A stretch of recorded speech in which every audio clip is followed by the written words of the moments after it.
என்னங்க நீங்க மட்டும் வரீங்க, அவனுங்க எங்க?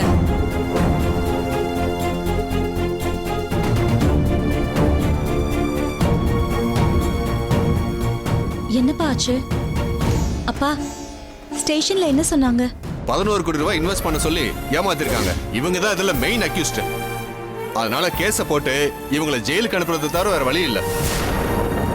சார் சார் சார் சார் அப்படிலாம் எதுவும் பண்ணிடாதீங்க சார். ஏற்கனவே மாப்பிள்ள பண்ண வேலையினால குடும்பமான சந்தி சிரிக்குது. இப்போ என் பிள்ளைங்களும் ஜெயிலுக்கு போயிட்டா ரொம்ப அசிங்கமாயிடும் சார். என்கிட்ட வாங்கின பணத்தை திரும்ப கொடுக்க சொல்லுங்க. என்கிட்ட 11 கோடி வாங்கியிருக்காங்க, வட்டியோட சேர்த்து 12 கோடி ஆகுது. திருப்பி கொடுங்க, நான் கேஸை வாபஸ் வாங்கிக்கிறேன். 12 கோடியா?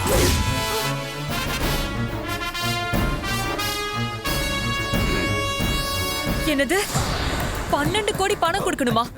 என்னங்க சொல்றீங்க?